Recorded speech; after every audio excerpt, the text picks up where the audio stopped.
کہ پچھلے کئی برس کی جنگوں کے بعد پاکستانی قوم اور پاکستانی افواج بھی اب بہت زیادہ سمجھدار ہو گئی ہیں۔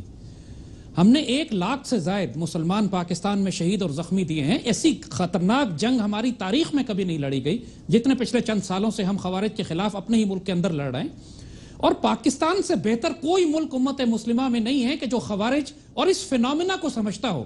ہماری دشمنی اسرائیل کے ساتھ بھی ہے اور ہندو مشرکوں کے ساتھ بھی، اور ہم تمام مسلمان ممالک کے ساتھ ایک اچھے تعلقات رکھتے ہیں، ایران کے ساتھ بھی، ترکی کے ساتھ بھی اور سعودی عرب کے ساتھ بھی۔ یہ جو جنگ ہے یہ باہم جنگ ہے سعودی عرب اور ایران کی، اور اس میں اب ترکی بھی کود چکا ہے، اور جو کچھ یہاں پر ہو رہا ہے اس وقت پاکستان خود ایک حالت جنگ میں پچھلے 10 سال سے، لیکن اللہ کا کرم ہے کہ ہماری مسلح افواج اتنی مضبوط تھی کہ پاکستان آج اپنی پاؤں پہ مضبوطی سے کھڑا بھی ہے اور ہم کاؤنٹر اٹیک بھی کر رہے ہیں۔ لیکن عراق کہاں گیا؟ عراق تو بکھر کے لٹرلی 3 حصوں میں تقسیم ہو گیا، آدھے سے زیادہ عراق خوارج کے ہاتھ میں ہے، 20 لاکھ مسلمان قتل یا بے گھر ہو چکے۔ یہی حال شام کا ہے، یہی حال لیبیا کا ہے، اور اب یہی یمن کا کر رہے ہیں۔ تو سوال یہ ہے کہ اب پاکستان کا کردار یہاں پر اس کے علاوہ کوئی ہو ہی نہیں سکتا کہ ہم ایک کلیکٹیو سیکیورٹی بلاک بنانے کی بات کریں جس طرح امریکن لیڈ نیٹو ہے۔ ہم کو ایک مسلم پیس کیپنگ فورس کی ضرورت ہے جس کی قیادت پاکستان کرے۔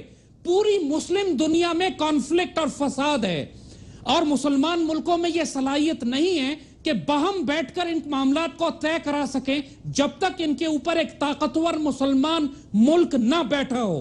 ہمیں ایک کلیکٹیو سیکیورٹی بلاک کی ضرورت ہے جس کی قیادت پاکستان کرے۔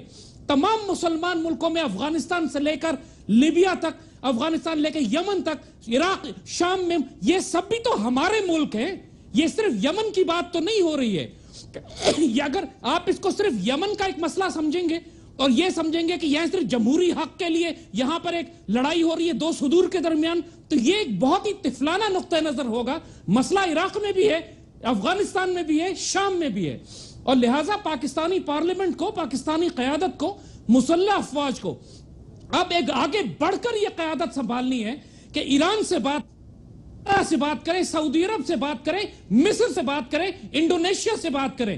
یہ بڑے مسلمان ملک ہیں، ان کو اسلام آباد میں بلائیں، ان کو بٹھائیں، ان کے سارے فوجی سپہ سالاروں کو، اور ان سے کہیں کہ مسلمان دنیا تکلیف میں ہے۔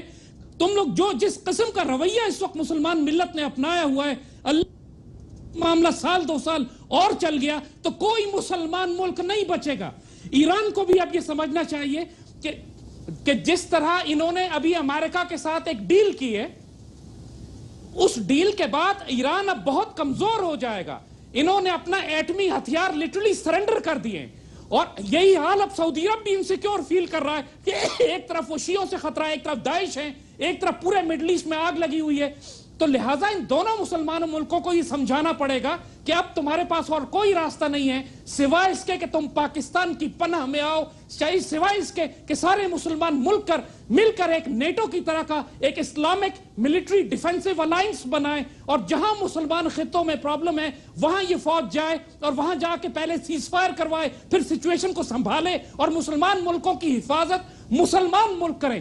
جب ہم اپنی فوجیں یونائٹڈ نیشنز میں بھیج سکتے ہیں تو ہم ایک کلیکٹیو اسلامک بلاک بنا کے تمام مسلمان ملک اپنے 2-2, 3-3 ڈویژن فوج دیں تاکہ ہم مسلمان ملکوں میں اسلامک پیس کیپنگ فورس بنائیں۔ ہمیں عرب پیس کیپنگ فورس نہیں چاہیے جس طرح عرب لیگ نے بھی بات کی ہے۔ ہمیں عربوں کو اگر یہ اس طرح کریں گے تو یہ تعصب جاہلیہ کی بات ہوگی۔ یہ امت کے مسئلے ہیں، اور پاکستان ہی واحد اسلامی ملک ہے جو اس کی قیادت کر سکتا ہے۔ یہ سٹانس پاکستان کی حکومت اور پاک فوج کو اس وقت لینے کی ضرورت ہے۔ ہم پارٹی نہیں بن سکتے اس جنگ میں، ہمیں مصالحت کار کا، صلح کرنے والے کا، ایک بڑے بھائی کا کردار ادا کرنا ہے جو چھوٹے بھائیوں کی لڑائی میں آگے بڑھ کر ان کو الگ کرتا ہے اور صلح کراتا ہے۔ ٹھیک ہے، میں آتا ہوں